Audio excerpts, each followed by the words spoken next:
And we're live. And we're live for episode 9 of Slap Happy. Cheers, mate. Nicholas.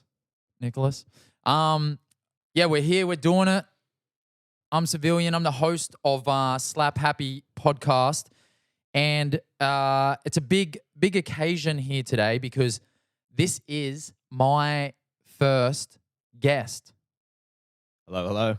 And probably after we get the ratings and reviews back, my last guest. I will never have another guest again. Especially not in boardies.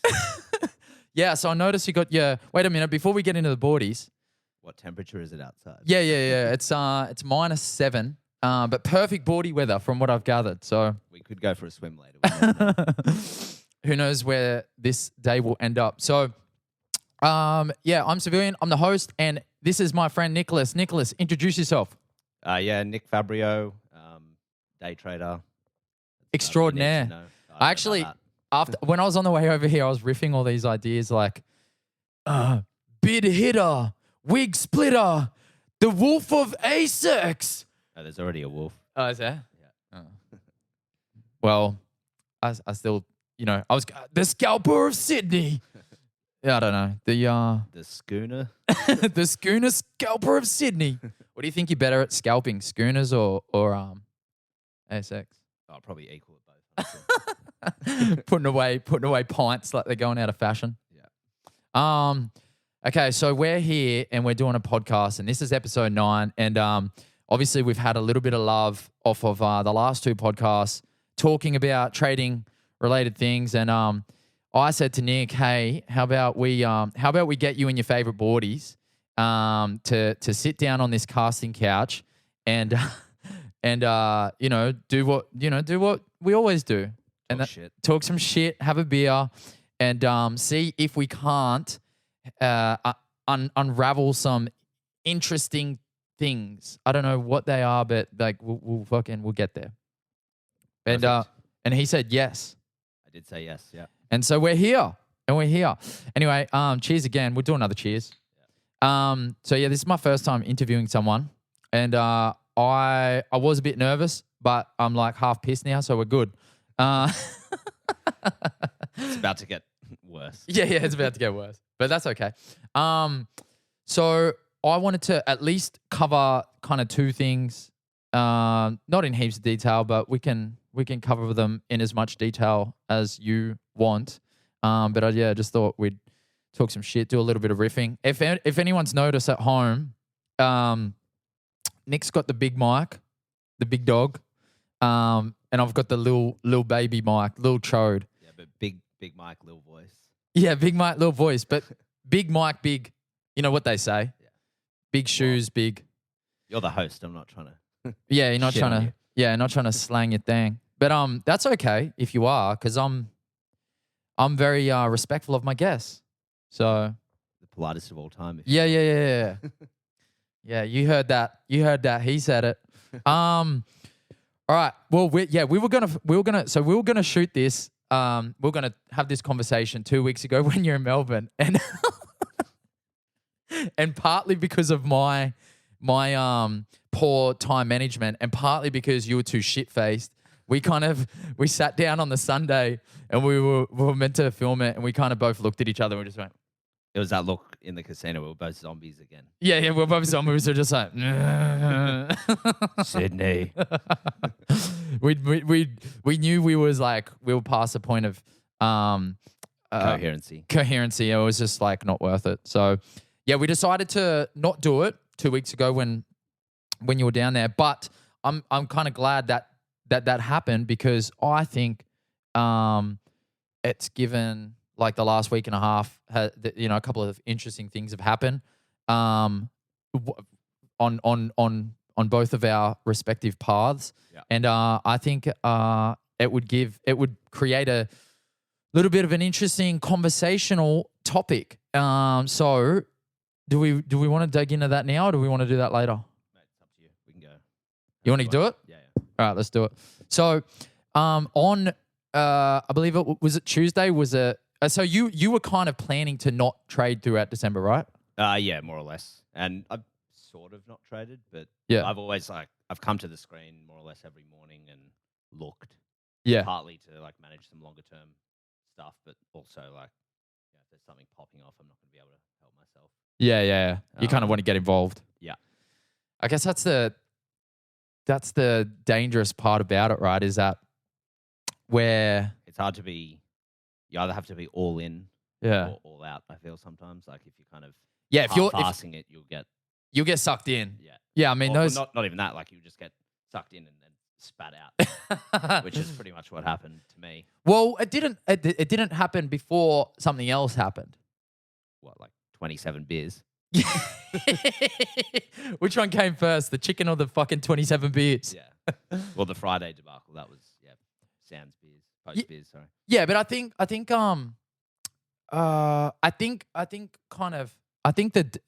even the day earlier, I think because the whole week kind of happened as a whole. I don't think the Friday happens if the Wednesday doesn't happen. Was it CPH? Yeah, it was that Tuesday though. Was it Tuesday? So was it Monday the FMG? Oh yeah, maybe that sounds about. Let's just not use days because right. Yeah. Let's just go. Sometime this week. Incident 1. Yeah, incident 1. Okay. Incident 2. So incident 3. All right. Just when you're looking at me, just the mic, because you get a little bit of you're just getting the side of it. Yeah. Right. Yeah, that's better. Yeah, we'll just go at I hear myself now. Yeah, there we go. That's it. Yeah. So I think we'll go side eye each other. Side eye. Because get on top of her like this, yeah. I'm trying to fucking relax. Yeah, just relax. Yeah, we're good. Yeah, we're good. right. Everyone's loving it, so it's all good. So yeah, incident 1 was the FMG when you were not meant to trade. Yeah. I was there, and I thought that was too good of an opportunity to. I don't even know what you up. did. What was the trade? Iron ore came off 3% or Yeah. gap down 3% at midday, and FMG was up 3 or 4%. Oh, was that when Rio and BHP were fucking tanking and Yeah, they FMG started was dying still as up? well, and FMG there was just a buy there at whatever level it was, something 36, 35. Yeah. And he just wouldn't drop. It's Yeah. probably Andrew Forrest. Yeah, just fucking with the stake in the ground. Yeah. And Right. and you didn't. You clearly didn't beat him. No, He won. yeah. If you should see his mic. Show us your mic, and I'll Yeah. tell you how big your bank account is. Yeah. Yeah, I'm gonna edit this bit out, but feel free to literally put your mouth on it like this. Go talk. Little pump. Yeah, that's it. Yeah, Okay. literally kind of rest your mouth on it like this. Is that much of a problem? Well, yeah, no. I think it'll be better if you do it like that. Yeah. Right. Okay. I know So it's a bit awkward, but Just constantly touch it. yeah, just have your mouth touching it and just Yeah. kind of talk out the side of your mouth and It's like not real this. COVID safe, but It's not COVID safe, but I've only spat on that mic Actually- a few times. do we even need to edit this out? Probably not. No, we won't edit it out. We'll leave it in. Anyway, we'll keep it real. We're keeping it real. Maybe you can teach me how to podcast since I taught you how to trade. Yeah, that'll be fair. Although, actually, I'm kind of getting good at podcasting, so I can do that. Yeah, sweet. We're halfway there. So yeah, incident 1 is the FMG where you kind of get on there and you're like, I don't know, I'm gonna just watch a little bit, but also I'm gonna manage some stuff. But then you see the opportunity, and being a trader who takes advantage of opportunities, you're like, I gotta hit this, and it just wouldn't drop. Yeah. You cough up a little bit of coin. It is what it is. You post your result, and I think you got a little bit of a needle. Oh, not really. I don't know. Not really. Some people are like, oh, yeah, why would you do that? Right. It's well, And that's, I kind of whatever. know what I'm doing. Yeah, it wasn't that big of a needle, but it was one little needle. Yeah. And then on Tuesday, You mean incident 2? incident. Sorry, yeah, no days. Incident 2, you decided to get involved in CPH. Yeah, amongst a few other things, but yeah. Yeah, that was the main event. Yeah, you got pretty busy, Yeah. and because you tried. I saw someone put that. Did you see that chart that someone put together of the 4 different trades? Yeah, yep. I thought that was cool.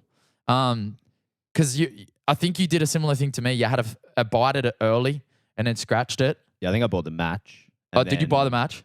Yep. Yeah. And then maybe it was slightly post match. I can't remember. But Yeah. and then I scratched it for no loss. Yeah. And And then I was like, oh, well, maybe I can just go about my day now. And Maybe I could just chill out. I won't get my FMG money back. Yeah. Yeah. And then that didn't happen because, Oh, you poor thing. Yeah. yeah. So, yeah. And then, yeah, I mean, I just kept going from there. Yeah, because it kind of looked like it was serious. Even though like it didn't take off straight away, it kind of looked like it was something was going to happen. It didn't die. Yeah. Right? And for something that's up so much in such a short time frame, if it hasn't died in the first 20, 30 minutes, that's usually a pretty good indication that there's still a lot of buyers around. So yeah, I felt that it could get silly, and it did. Yeah, right. Yeah, because I felt like you kind of had that idea pretty early on that. I had that idea pre-market actually. I was chatting to Bryce about it. Yeah. Before I was like, mate, there's no reason this thing can't go to 50 or 60 cents. Yeah, right. Like it didn't get there in the end, but yeah, it just felt like it was one of those moments where something, to me, it was that Doe moment, like that last day with Doe. Yeah. Yeah, it felt like very similar to that, like something crazy was going to happen and the market was going to go real fast. And, yeah. Do you find it didn't get super fast, but it did. It got when very close. When it got into 47, it kind of got pretty fast, right? Or was it still kind of? I think it was still that because there's fast and then there's that to me was still pretty grindy. Like what I was wanting to see is like spreads blow out and just mania crossing. Yeah, like that to me is the that's when it's blowing off. The signal that it's blowing off. Or, you know, that's the capitulation moment as well. Yeah. So like I guess I know that it was a slightly crazy moment for you, the SPT short, but a couple months ago. Oh, right, yeah. But I still think that was like the craziest fucking. Wait, is that when I got you're shorting it and it, you were like my dick blown off. Yeah, your dick was in the process of getting blown off. But I still think that like I remember just watching those orders fucking that it just went crazy. They were just like hand over fist jumping in, just like I need whatever price. I guess it's similar. Well, it's like in that instance, it was like a 10 to 15 or probably 10-cent spread in a $1.50 stock. Yeah. With volume going through, right? Yeah. And that's you don't usually see that. Nah. It was and the same thing happened in Doe that that day I can't like a month or two ago. Yeah. It blew off into I think it went to 50. Did it get to 50? Yeah. Damn. And then came back down, so. Yeah. There's been a few of them in the last like 6 months. Stonks. Yeah, stonks, baby. Just like and it's you can get a sense when you're like looking at the order book when it's starting to pick up the momentum. I can understand that the CPH wasn't exactly that, but like generally you can kind of start to see it like. And when you do, I mean, obviously you're a lot better at getting the right entries, but I know personally that if I see that kind of momentum picking up in the book, I'm just like, get me in. I don't care what price I get. I just know that there's at least another fucking 10% in this. Yeah. So well, I thought the blow off moment in CPH was going to happen earlier, and that's when I got the biggest. Like I think I had 500,000 shares at like a 38.5 or 38.9 average or something. Yeah. And when the 40 lifted, I thought that was the moment that it was going to go Burko into 50. So yeah, like, actually, I remember that. Yeah. I was gearing up for shit to get real fast then. Yeah, and it kind of fucking stalled there, didn't it? Well, no, it looked like it was going. It went from, it lifted 40 and went to 42 pretty quickly. Yeah. And then someone smacked a bid at 42. Someone. And then I followed suit. And then that kind of killed the momentum. Yeah. So it's important in those moments that like, there's not aggressive sell orders coming in because that can totally sort of kill the momentum. Yeah, all it takes is one to get fucking slammed and all of a sudden everyone starts fucking, because I know personally if I see it slammed, I'm out. Yeah. Like I'm not even questioning. I'm like adjusting and if someone else smashes a bid, then it just causes this chain reaction. Yeah, absolutely. Yeah. The key to those ones is that they're allowed to keep that momentum. Like, and you're kind of like you're constantly amending your trailing stop, I guess. Yeah. Just getting ready to fucking. Do you think about round numbers? Are you like 35 and then 40 or? I think they're important psychological levels. Like, you're always going to get a lot of liquidity or like stale liquidity at those sort of round numbers. Like you saw it in that CPH trade. There was a wall at 35 cents. There was a wall at 40. Yeah. Like it's just people or humans work in that fashion. Yeah. Like where it creates this liquidity magnet. Mm-hmm. So and if those levels lift cleanly, and I thought 40 was key because there was fuck all on the offer between 40 and 50. So that's why I thought it was gonna get silly and So I was gearing up for a bigger trade than what it ended up being there. Well, bigger than that. You thought it was gonna. Yeah, I was thinking because if it fucking rockets in at 50 from there, in my head, I'm thinking, okay, I'm going for 10 cents in this. Yeah, wow. Like I wasn't planning to sell unless I saw something untoward until high 40s to 50. Yeah. Then obviously the tape changed, so I was gone.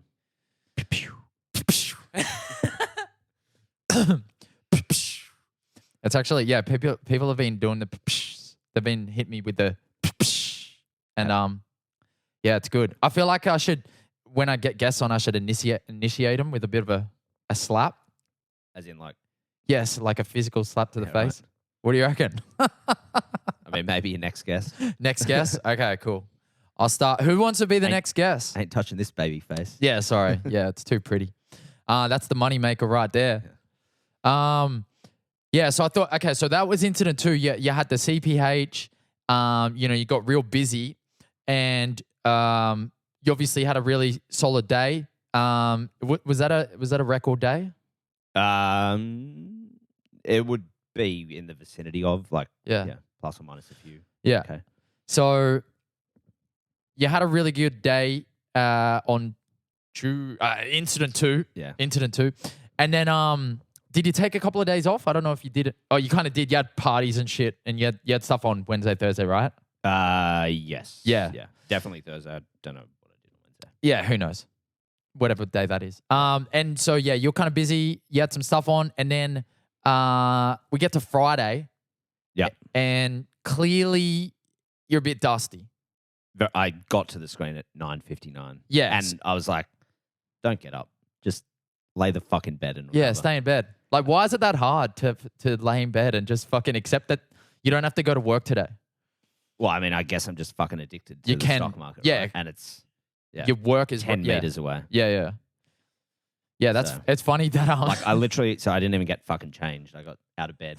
I'm wearing my underpants and I just stroll over to my computer and what color were the undies? I just black. Yeah. Yeah. Coffee stains or?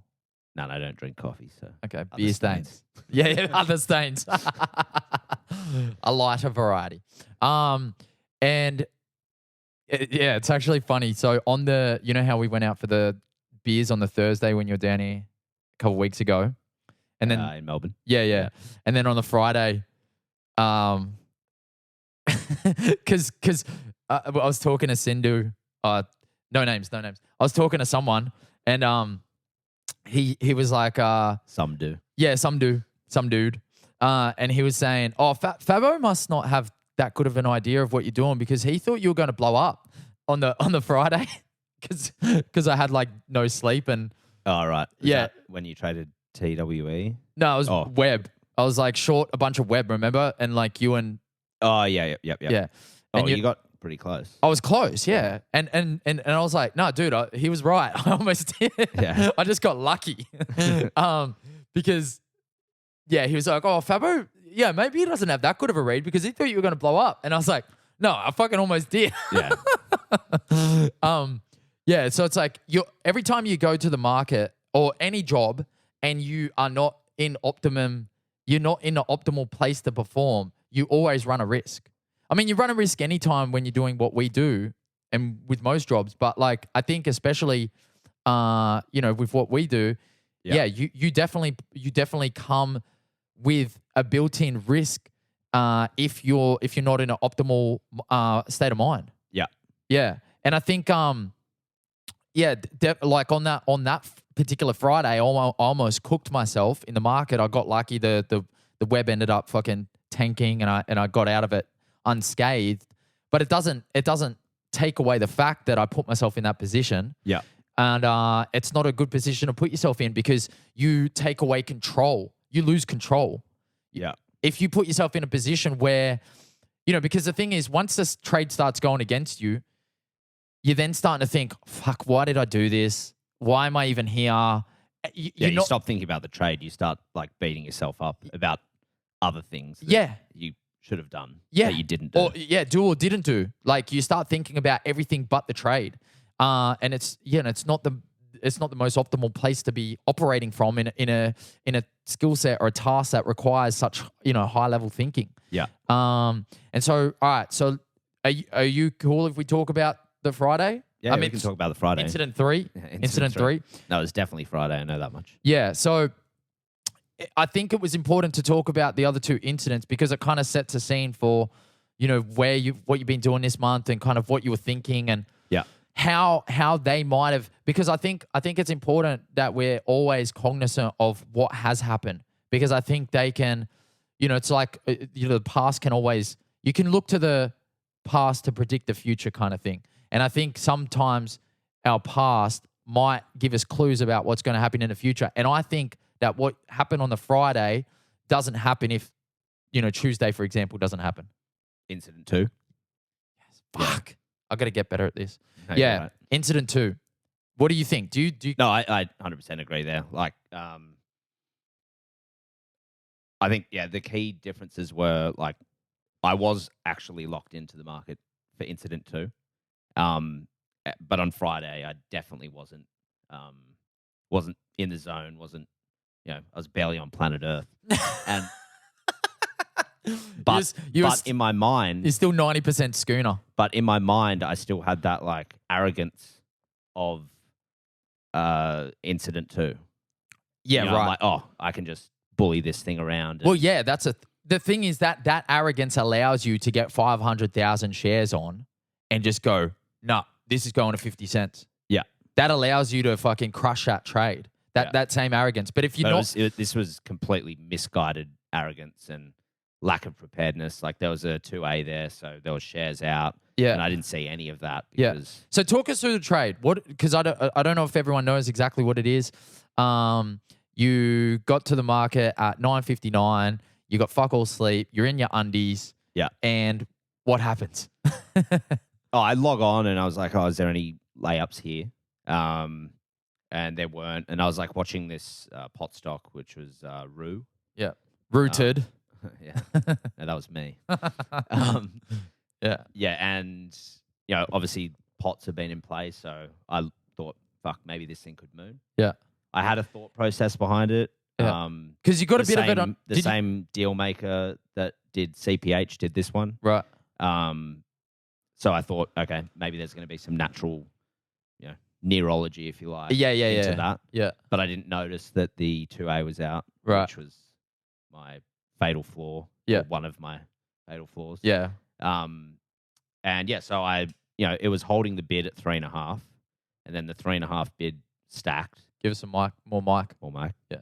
Keep going. Yep. So the 3.5 bid stacked, and then I was like, all right. Wait, so you lifted the 3.6, right? I lifted the 3.6, yeah. And I just took way too many shares. Yeah. It was like how many? 2 million. Okay. Which is, I don't know, in dollar terms, like maybe 80 grand. Yeah. A bit less, 72. Yeah. Which is, way too big for that denomination. And also like in one hit. Yeah. With the CPH, when I was getting up to 500,000 shares, it was like I took 250 to start and then built into it. Yeah, you built into it. Yeah. Whereas this, I was just like, yeah. So if that happy, like, I'm straight in. And so if that 3.6 doesn't go bid instantly, you're kind of like, it did go bid instantly. Oh, really? Okay. But it just didn't follow on. Yeah, right. And then it just got completely crushed. And then I was like, fuck, $2,000 a tick. And then all those other thoughts come into my mind, like, why am I not still in bed? Yeah, I should have been in bed right now. Yeah. And how much was it a tick? 2.5? $2,000. $2,000, Yeah. Yeah. And then I stopped thinking about the trade and I was like, oh, maybe it'll bounce. And then it just keeps going lower. And then I'm like, fuck, how much pain do I want to take on this? Yeah. And then I was just like, all right, fuck this. Like I've completely butchered this. I just need to stop out. Okay. And yeah, like there was no point me, continuing or waiting or like trying to do anything. I just needed to get out and fuck off, basically. Yeah. So that's what I did. And it was I mean, give us just a little bit more mic. How do we More mic. I got more mic than Bella. Than Mike Bellafiore. You got more mic than Bella. Did you hear that, ladies and gentlemen? I got more mic than Jordan. I got more mic than Jordan, he reckons. All right. I think that's where we can end this conversation. Well, I'm happy to quit now if that's okay. No, that's cool. So you ended up toasting 10. Yeah. And I think it's so this is where I think it gets interesting, right? And this is why I think us talking about this would be interesting, is because clearly it rattled you a little bit. You weren't super happy about it. Yeah, it was not the money. It was the fashion in which I did it.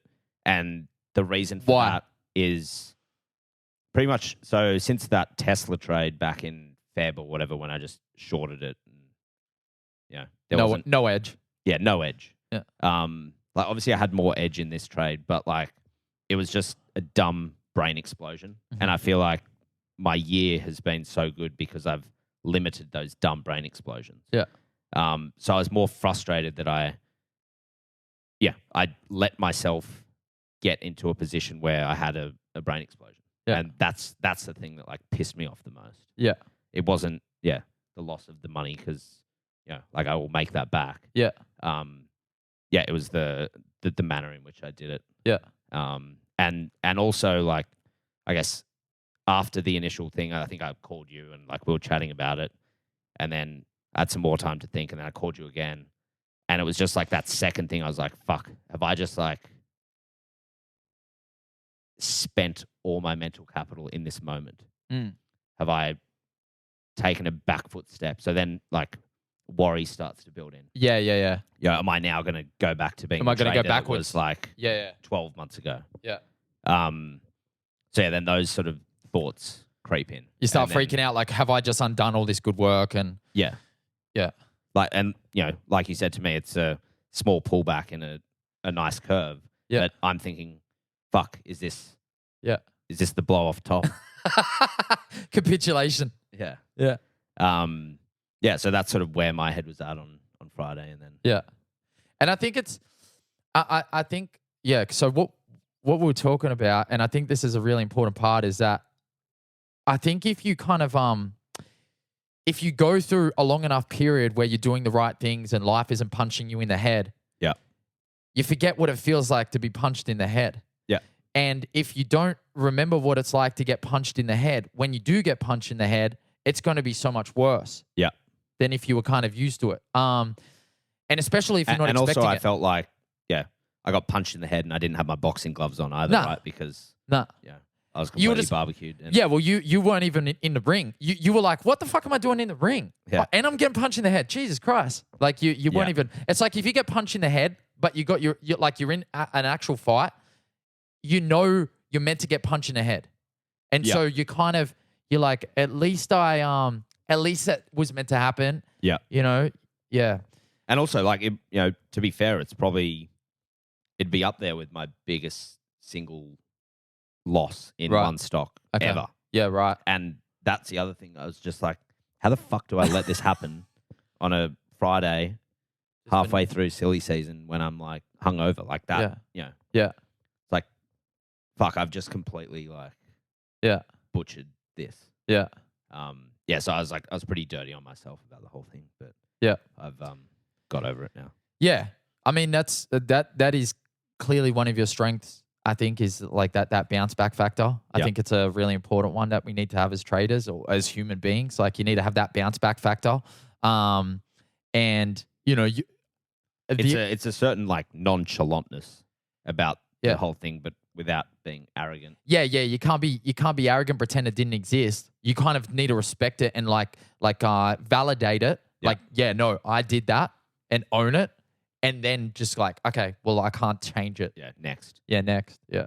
And I did talk about that a little bit, I think last week, where I was just like, because Because I think a lot of people that I talk to in the DMs and stuff, and just on Twitter, they ask about that. You know, how do you deal with a drawdown week or month or year or whatever? And I think it's just important to keep reminding yourself that any single bad moment is just that, a moment. Yeah. It's not. It doesn't define who you are. Like, you know, a drawdown, a single bad trade or a single bad month in the scheme of a fucking 5-year career. Yeah. It's, you know, it's whatever.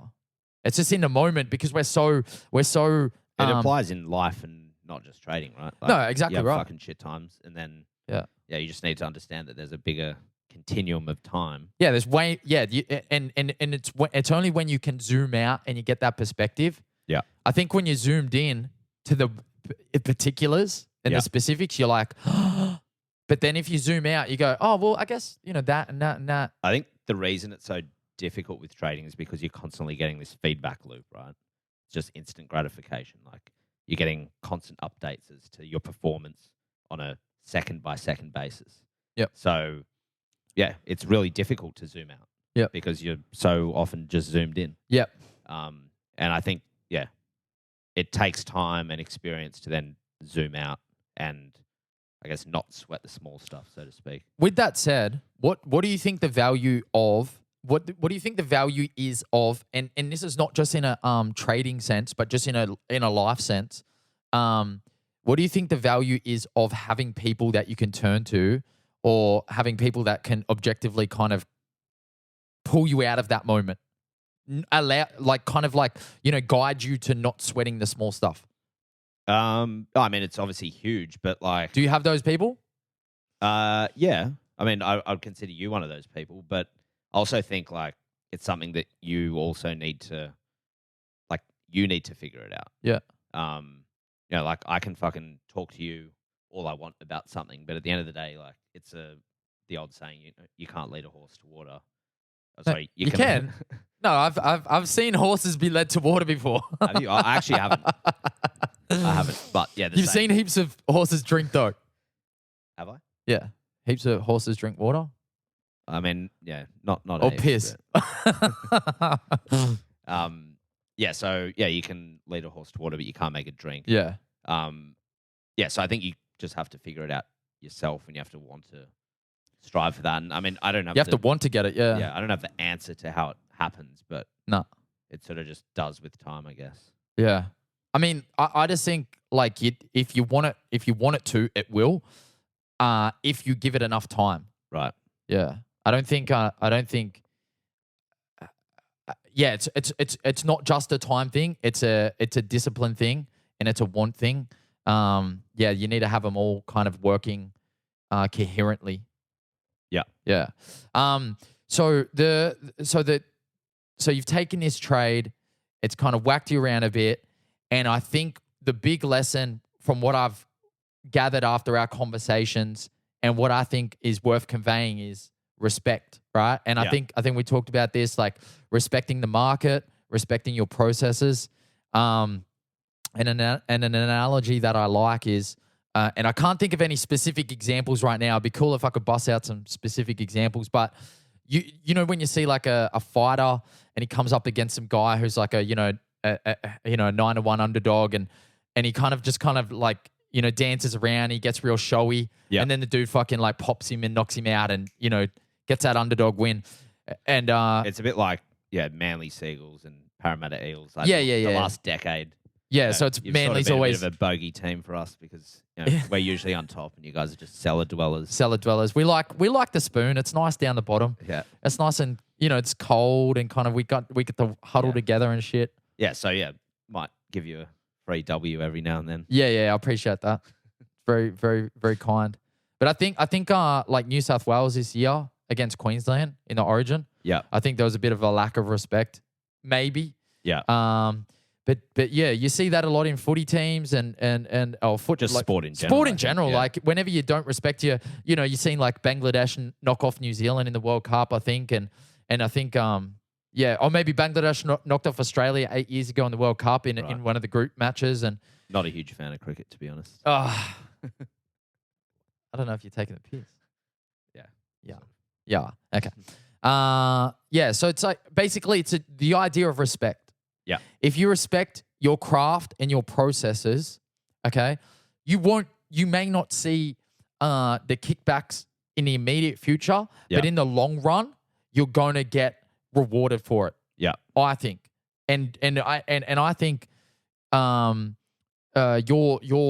respect that you have shown the market this year and your processes and your trading and your want to improve, I think has led to you obviously having this, what I would think is, I mean, it's not a breakout year, but it's definitely your strongest year, right? Yeah. In terms of performance, in terms of, every metric, I would say. I've definitely taken a level up. You've gone to the next level. Yeah. And it would come from just this idea of respect. I think, because like, let's just, we busted out those old P&L screenshots the other day, right? Yeah. And so I sent Nick a couple of P&L screenshots from like 2 years ago that he sent me, when we were kind of first talking about trading, and they were very, I'll post them. Biblical. Yeah. They're lengthy. Yeah. My boy was, let's just say he was trying to hit every stock on the fucking ASX. But they were like this big, and it was like, there'd be like a 3K win, a 2K win, but there'd be like a whole bunch of red at the bottom as well. And, you would still turn in like a really, you're still doing like 3-4K days. But there was a lot of messiness. Yeah. And you've definitely cleaned that up this year. Yeah. It wasn't concentrated. And now I've focused a lot more into, which stock is going to make me the most money if I just become an expert at the tape in this one stock today. Yeah. Really narrowing your focus every day. Yeah. And I think that's one thing that you kind of harp on with me a lot is like, okay, that's great. Yeah, those 10 that you're kind of interested in, that's great. But what is the one that's going to fucking really work today? Yeah, like if you send me a list of tickers, I'll be like, well, what's the catalyst there? Yeah. And zip. Yeah. What's the catalyst? Just because it's got 3 letters doesn't mean there's a catalyst. The catalyst is it's a stock that I can trade. Yeah. There we go. And I mean, look, I did this. Are you right? I'm okay for now, yeah. Just trying to keep these beers cold. So this is our podcast / Sunday session / pre-drinking / it's a bit of everything. I'm not trading tomorrow, but you think you are. I'm trading tomorrow. I'm gonna trade tomorrow. I'm on a streak, baby. I gotta do it. Gotta do it for the gang. Gotta do it for myself. Gotta do it for my respect. But yeah, I think having a catalyst and having a reason to trade something it would be up there with like one of the number one things that I think a trader has to really get their head around to be successful. I mean, it all comes back to Bella's stocks in play, right? It just like it's the true shit. It's a real shit, and it doesn't change. Like no matter what's happening, if you're staying in the stuff that's in play, you're going to find opportunities. Yeah. And I talked about on the last episode, I think, or the second or the first trading episode about that SPT day where I just traded, and everyone traded SPT, but it's like you need to be in the stuff that's in play. And I swear to God, I'd only watch SPT that whole day. Yeah. Like I just fucking 6 hours straight. I was just like, is it going to break this level? Is it going to break this level? Oh, maybe it's going to fucking, just waiting. And, you say like, got to be like a gazelle, right? No, the other way around. Never said that. Never be like a gazelle. You said, what, that thing you say? No. Got to be like a lion. You got to stalk your prey. Yeah, except that was in a different context. Oh, was it? Yeah. Oh, it doesn't work here. That's actually something Bryce said to me. So it was if after you take a beat, come to the market not to trade but to just like stalk your prey, and then strike when you see it. Right.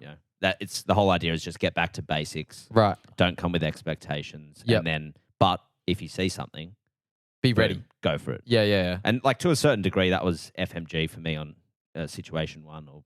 Yeah. Situation 1. Incident 1. Yeah. You came to just observe, but I came to observe and I saw an opportunity and yeah. Turns out I bit an elephant's foot. You did. You bit an elephant's foot and it stomped on your head. Yeah. It was a mild stomp. Yeah, mild stomp. But I actually think that is the only way to trade. Yeah. Like if I would say that any other type of trading is forcing. Like if you come to the market and you're like, I'm going to make X amount, I'm going to put X amount of trades on. To that point, I would say that some of my best days this year have been when I haven't participated in the match. I haven't even participated in the first 10 to 15 minutes. Yeah. Like I've just waited for the opportunity. Yeah. As opposed to, because, the Forcing the action. Yeah. If you force the action, you get distracted by that action and you can't, you're not being objective. You can't see the fact that there's like a gazelle with one leg just hobbling around, waiting to get eaten, with a little sign up saying "Eat me." Yeah. Meanwhile, you're chasing this jackrabbit that's yeah, yeah. It's about being neutral. Yeah, and just waiting for the best opportunity, the one that's going to make you the most. Yeah, acceptable. I'll give a quick shout out to my boy Andrea. He actually recommended this book to me called "It Takes What It Takes," by Trevor Moawad, I think. And the book is just about neutrality. I didn't realize you had sponsorships yet. Yeah. Pure Blonde Baby. Thanks for shout out. Nah, not yet. I'm never gonna sell out. Fuck the man. But yeah, I think okay, so this book, just talks about neutrality and just not committing or overcommitting to any one particular moment or thing, not being too reactive. Yeah. Just being really neutral. And that's I think what you're talking about there, just kind of like going to the market, like, because you have the skills. Yeah. And it's now about like, how am I going to use them the best possible way? Mm-hmm.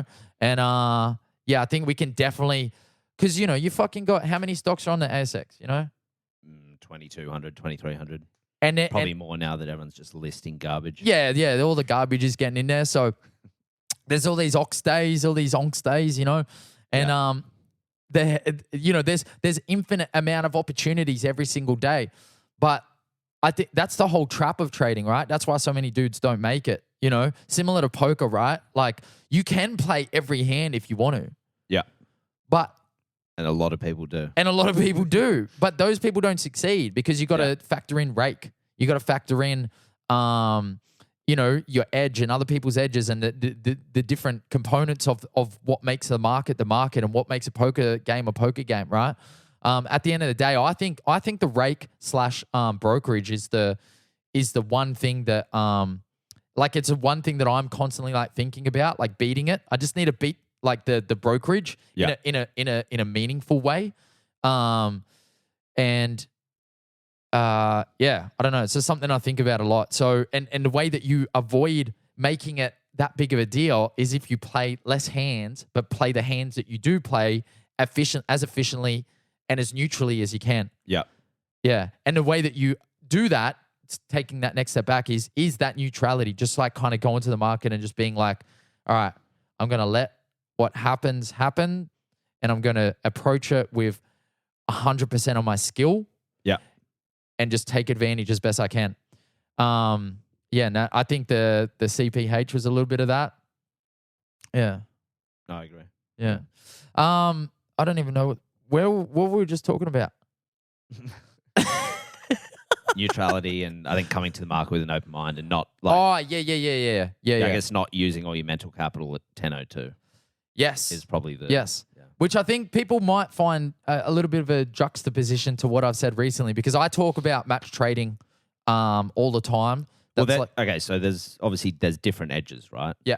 Like I've done the match trading for a long portion of my career, but there's not as much money available there as what there is in taking a slightly longer term trade or like a different for setup, sure. right? Yeah. So like I'm not looking for those match scalps as much anymore. Like sure, if it's slow, I'll go and play there. Yeah. But if there's other stuff in play like your CPHs and if you're trying to hit a home run. Yeah, if you're trying to hit a home run, like I'm not looking at XYZ stock for a $500 scalp. Yeah. I'm trying to just focus in and find something that I can sink my teeth into, so to speak.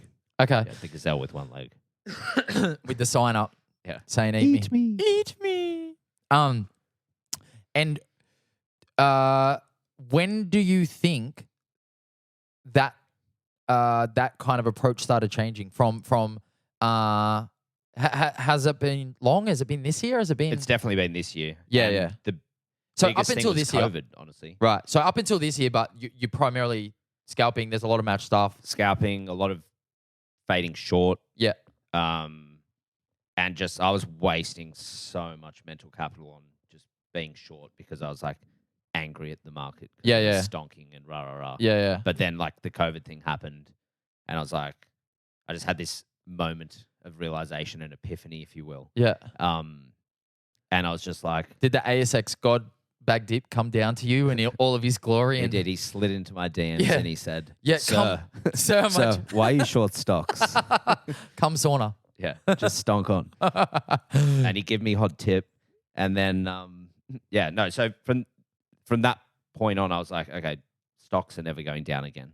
Yeah. So why am I wasting so much of my energy and effort shorting and fading, going against the tide? You know, it's like trying to swim against a fucking rip. Yeah. So You lose that battle. Yeah, you lose that battle. And I was just wasting, like, yeah, sure, I'd still make money, but it was like I was just doing it the hard way. Yeah. And And I think that is illustrated, and I'll probably put these screenshots up, but it's illustrated by these fucking P&L prints of, it'll be like here, of like, like solid win, like really solid win, good win, decent win, and then fucking like 6 or 7 like paper cuts. Yeah. And I think that's kind of like office works.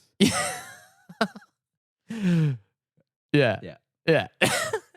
But I think that's really illustrating that point, is that you were trying to get involved, you were trying to be about it.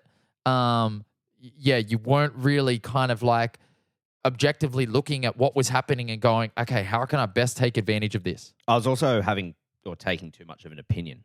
Right. Yeah. You know? And that's something that I've definitely left in 2019. Yeah. 2020 has been the year of the don't read announcements, don't make an opinion, just trade the tape.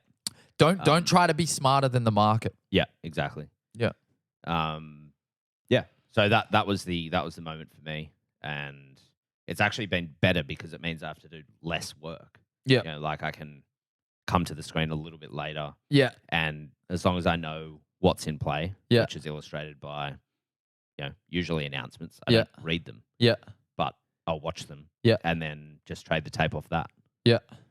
So, this is definitely going to be a long podcast. Yeah, we're still, fuck. I'm just like looking at this and I'm like, oh, Jesus. That's not an hour 47, is it? No. That's 47 minutes, okay. Yeah. But that's cool. That's good. Right. Okay, yeah. And it's been it's been obvious to, me, it's been obvious to you, this change. It's a lot less stressful. Yeah. Because this is one of the things that you've said to me for a while. Maybe you weren't, maybe it was more about like say what I say, not what I do, because I remember you've been saying this to me for a while. It's like, don't try to be smarter than the market. Yeah. Don't try to come at it with this big brain thinking. Like observe and react. Yeah. React to what you see. Don't try to assume. Don't try to guess what's going to happen. Just react to what you see. And I think you've really started living that this year. Yeah. It's like, because I remember there'd be like something, like I'd see you trade something, right? And then when was this? I don't know. Like, let's just say, I think maybe KGN was one day, where you made a bunch of money on KGN, and I remember seeing, I'd come back to, because I think I was out this one day, and I came back and I saw the chart, and on the 1 minute chart, KGN just went. It was like a midday announcement. And then I don't know if it was KGN, but I think it was. And then anyway, I doubt it would ever have been long that, even though I've just given this whole spiel. No. This is the funny part, is that you weren't. I was like, oh yeah, so where'd you buy it? And you're like, no, I didn't buy it. I fucking I faded it. Yeah. And I was like, what?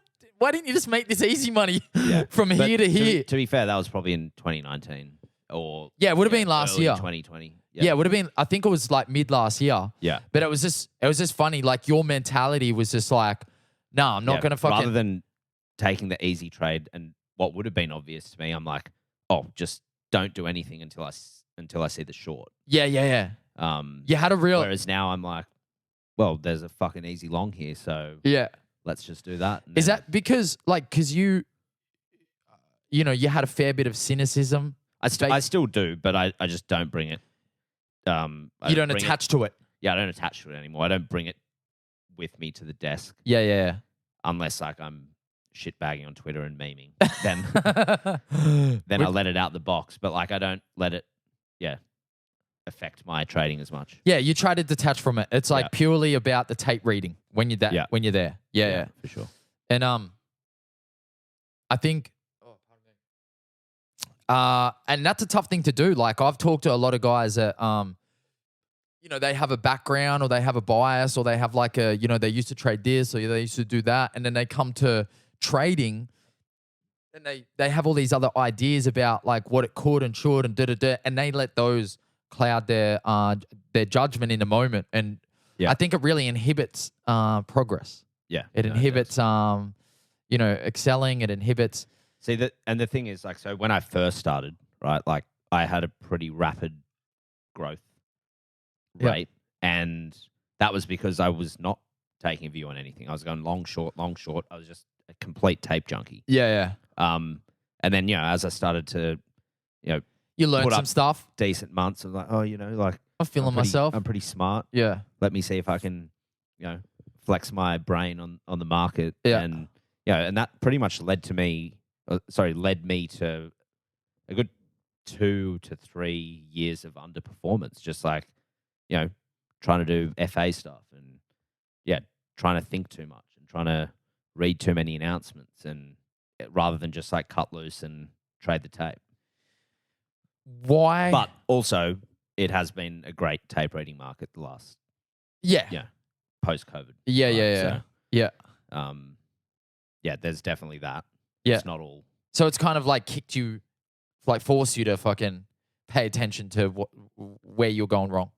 Yeah. Well, again, it's always just like as a trader, you're constantly going to adapt. Yeah. And you want to, you want to, you know, if something stops working, find some other thing that will work. Yeah.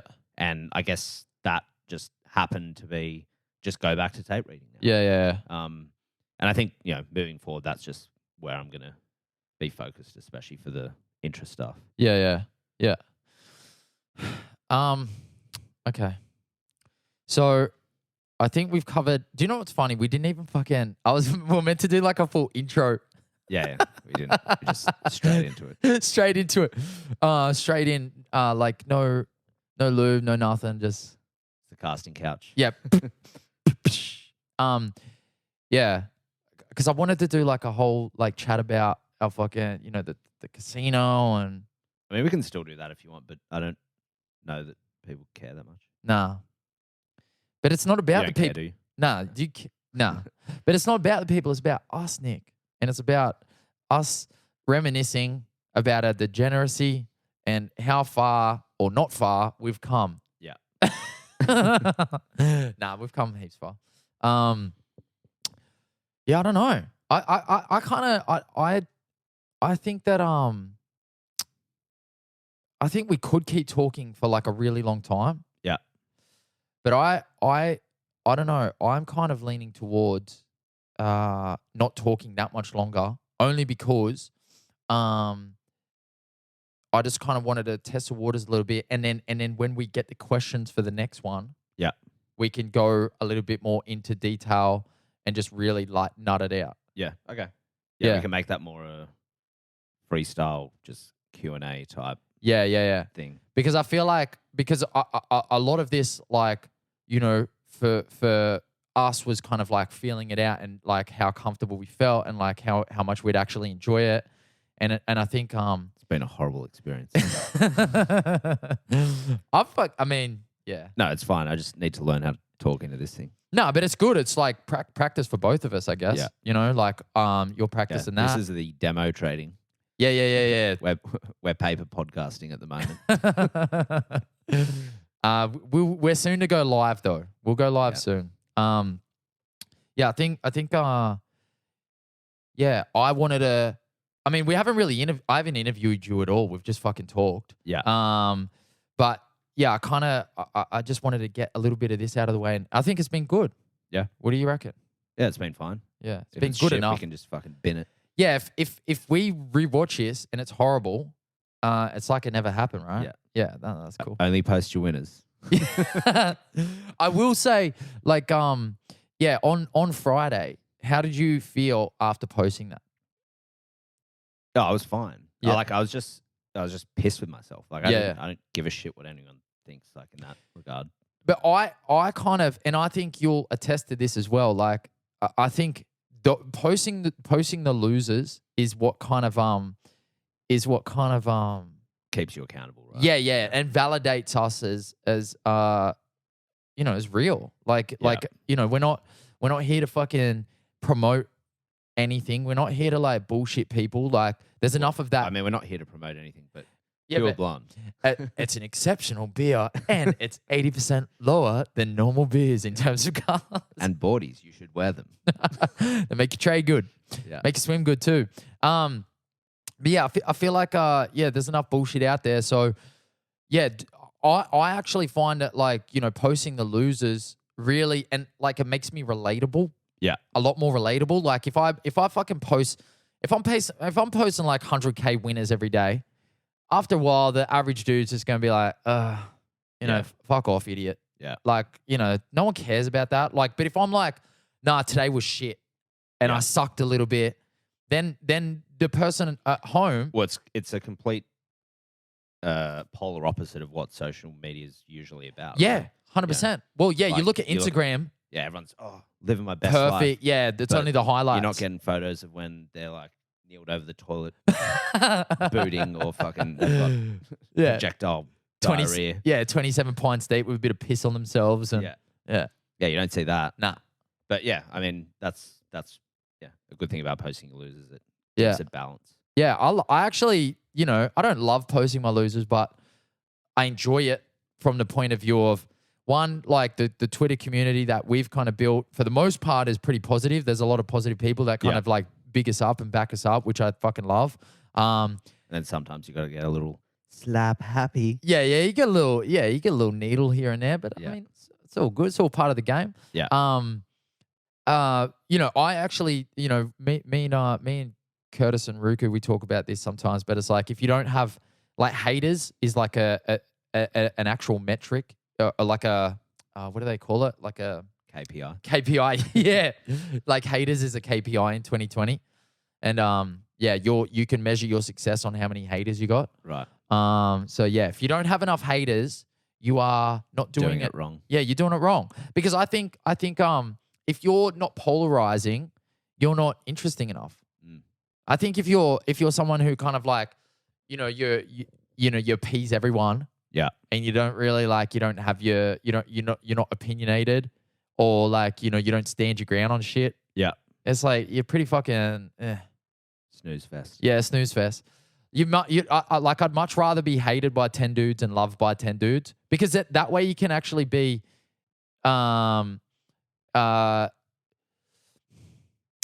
you can create more value for the people that do love you. Right. Because if you're polarizing enough that someone can equally love you and hate you, I think that leaves a lot of space on the spectrum for you to grow with people. Whereas like if you're run of the mill, plain Jane, just kind of like sit on the fence, it's really hard for people to fall in love with you. Yeah. Okay. You know what I mean? I think I'm talking more from the point of view of like being a musician. Like I know there's some musicians out there that like, they say the right things. They paint a nice picture. Yeah. They never say anything controversial, whatever. They're only there to kind of like, get their streams up or whatever. They're never really there to reveal a side of themselves. Yeah. And yeah, you'll have people that like you, but you're never going to have anyone that loves you. Right. Because to be loved, there needs to be the opposite, which is hate. Yeah. Cool, man. We're getting pretty fucking philosophical here. Yeah. But I think in life, you just kind of like for people to hate you, there needs to be the opportunity for people to love you. Yeah. And I guess yin and yang. Yeah, well, that's what it is, and that's what that's what the punch in the face on Friday was. That was your yang. Yeah. To remind you of how good the other side is. Yeah. Yeah, and I think And fuck yang. and fuck yang. Yeah, I mean it's like it hurts, but it's like it's necessary. It's a necessary pain that we need to fucking have to give us to validate the good. And it's like without the lows, you don't have the highs. yeah, rah, rah, exactly. rah. Yeah. Instagram caption here. Yeah, beautiful. Yeah, we'll insert that right here. But success is not a straight line. It doesn't you don't just go from 0 to 100 directly without some pullbacks, you know? Yeah, anyway, I think we'll fucking wrap that up here. Yeah. I think hour on the nose. Hour on the nose. Nicholas, I just want to say thank you for actually sitting down and doing this with me. We'll do it again. Yeah, we'll do it again.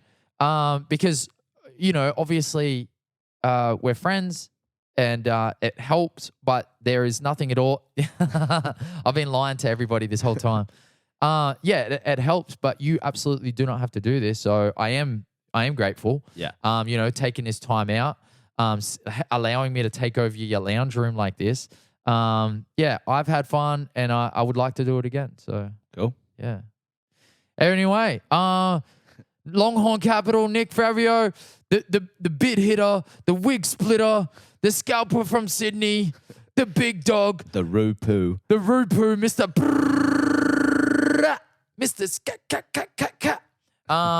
Thank you for coming in, and get lit. Yeah, let's get lit. Yeah. No, thank you for listening to Slap Happy, and we'll chat to you next time. Cheers.